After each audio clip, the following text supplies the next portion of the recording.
அன்பு நேயர்களுக்கு வணக்கம். இன்று நாம் சந்திக்க இருப்பது தூத்துக்குடி மாவட்டம் திருவைகுண்டம் தாலுகா சேரிங்களூர் கிராமத்தில் சிதம்பரம் அவர்களை நாம் சந்திக்க வேண்டியிருக்கிறோம். வணக்கம் அண்ணாச்சி. வணக்கம். உங்கள் பேர், உங்களை பற்றி கொஞ்சம் சொல்லுங்க அண்ணாச்சி. என் பேர் சிதம்பரம். நான் சேரிங்களூர் யூனியன் ஆட்சியில் லோடு மேனாக இருந்தேன். பஜார்லையும் லோடு இறக்கிவிடுவேன். எவ்வளோ நாளாக லோடு மேனாக இருந்தீங்க? நான் ரொம்ப நாளாக இருந்திருக்கேன் ஐயா. எத்தனை வருஷம்? ஒரு 20 வருஷம் 22 வருஷத்துக்கு மேலே. சரி சரி சரி சரி. யூனியன் ஆட்சிலே இருப்போம். யூனியன் ஆட்சியில் வர சுண்டை இறக்குவோம், அப்போ கம்பி வரும் இறக்குவோம், சுண்டு முடை ஏற்றி விடுவோம் எல்லாம். சரி சரி சரி சரி. இந்த கால் எப்போ உங்களுக்கு இதாச்சு? கால் 2010 ரத்த குழாய் அடைப்பாயிடுச்சு. சரி சரி சரி. அதனால கால் எடுத்தால் கொஞ்சம் உயிர் வாழ முடியும், இல்லாட்டா இதாகிடும். சரி. அதனால காலை எடுத்துக்கிட்டேன். ஒரு கால் எடுத்து இப்போ இந்த கம்பு வச்சு தான் நடக்கேன். 2010 இருந்து இன்னொரு வரைக்கும் கம்பு வச்சு தான் நடக்கும். ஓஹோ, சரி சரி சரி சரி. உங்களுக்கு வருமானங்கிறது என்ன வந்து? வருமானம் இப்போ எதுவுமே வருமானம் கிடையாது.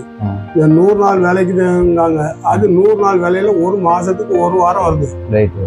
அது இங்க இருந்து கொஞ்சம் தூரம் நடந்து போகணும். எனக்கு பழைய மாதிரி என்னால முடியல. கட்டம் வலிக்கு, ஈரகுலாம் வலிக்கு, வெதர் வேற கிடையாது. ரொம்ப கஷ்டம் ஐயா. சரி சரி. என்னால எதுவுமே செய்ய முடியாது. கவர்மெண்ட்ல இருந்து உதவி தொகை வருதா உங்களுக்கு? கவர்மெண்ட்ல இருந்து இந்த 1500 ரூபா வருது. நாங்க புருஷன் முன்னாடி அதை வச்சு என்னையா செய்ய முடியும்? சரி சரி சரி. போதுமான இல்ல வரல.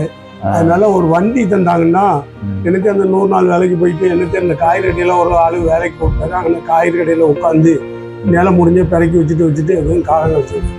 அதனால எனக்கு ஏதாவது உதவி. வீட்டை விட்டு உங்களால இப்ப போக முடியல. இந்த கம்பு ஊனி மறுபடியும் இந்த ஆபரேஷன் பண்ண நிலை என்ன ஆபரேஷன்?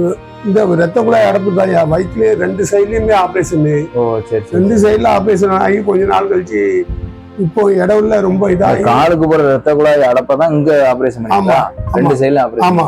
ஓஹோ சரி சரி. அதனால இப்போ எனக்கு இந்த விதை கொஞ்சம் இதாக இருந்துச்சு, மூலம் மாதிரி இருந்துச்சு. அது என்னன்னு போய் டாக்டர்கிட்ட போய் கேட்கல, கிட்னி இதாகிட்டு, கேன்சர் லெவல் ஆகிட்டு, எடுக்கட்டா உன்னால இருக்கவே முடியாது, விதரை எடுத்து விட்டாங்க. ரொம்ப கஷ்டம் ஐயா. என்னால எக்கி நடக்க வைக்க எதுவுமே முடியல.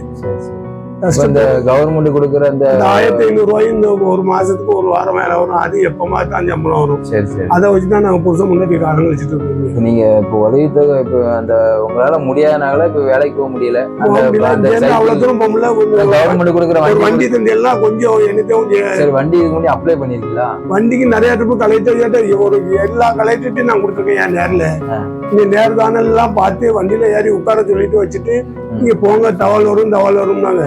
அடுத்த டிவிஎஸ் கம்பெனில இருந்து எனக்கு தவால் வந்து என்னை கூப்பிட்டாங்க. டிவிஎஸ் கம்பெனில இருந்து போய் அதுக்கு பிறகு தூத்துக்குடி ஆஸ்பத்திரியில டாக்டர்கிட்ட கையெழுத்துலாம் வாங்கி கொடுத்துட்டு வந்தேன். எனக்கு இது வரைக்கும் எந்த உதவியுமே இல்லையா. எனக்கு ரொம்ப கஷ்டமா இருக்கு. சரி சரி சரி. பரவாயில்ல. இப்போ உங்களுக்கு வந்து நீங்க இப்ப அரசாங்கத்துல என்ன கேக்குறீங்கன்னா, அந்த பைக் வண்டி கொடுத்தாங்கன்னா அதை வச்சு சிம்பிள் அந்த பேட்டரி வச்ச மாதிரி சைக்கிள் மாதிரி வண்டி அந்த வண்டி கொடுத்தீங்கன்னா வந்து 100 நாள் வேலைக்கு போயிட்டு 100 நாள் ஏதோ காய்கறி எல்லாம் அங்கே போட்டு வேலையில பார்த்துட்டு எல்லாத்தையும் எங்க புருஷன் முன்னாடி காலங்கள். ஓ ரைட் ரைட் ரைட். சரி சரி சரி சரி சரி. நீங்க ஒண்ணு நினைக்காதீங்க. உங்களுடைய கோரிக்கையை அரசாங்கத்தினுடைய கவனத்துக்கு கொண்டு போவோம். கண்டிப்பா தமிழக அரசு, குறிப்பா முதலமைச்சர் அவர்கள் வந்து கண்டிப்பா உங்களை மாதிரி ஆளுகளுக்கு உங்க மாற்றுத்திறனாளி துறையே முதலமைச்சர் கையில வச்சிருக்காங்க. அதனால உங்களை மாதிரி ஆளுகளுடைய கோரிக்கைகளை நம்ம அரசாங்கத்துடைய கவனத்துக்கு கொண்டு போவோம். கண்டிப்பாக உங்க கோரிக்கையை நிறைவேறும். பயப்படாதீங்க. யூனியன் ஆட்சியில் வச்சு இந்த கலெக்டர் வந்த இடத்துல நான் நேரில் ஒரு மனு கொடுத்து விவரத்தை சொன்னேன். இருந்தாலும் கூட இருக்க ஆள்கிட்ட அதை எழுதி யாருன்னு சொல்லி எழுதிலாம் வாங்கிட்டு போனாங்க. நடக்கும், கண்டிப்பா நடக்கும். இப்ப நம்மகிட்ட சொல்லிட்டீங்க, உங்களை சந்திச்சு இருக்கோம். உங்களுடைய கோரிக்கையை அரசனுடைய கவனத்துக்கு கொண்டு போவோம். கண்டிப்பா உங்க கோரிக்கை நிறைவேறும். உங்களை சந்திச்சதுல மிக்க மகிழ்ச்சி. சரி.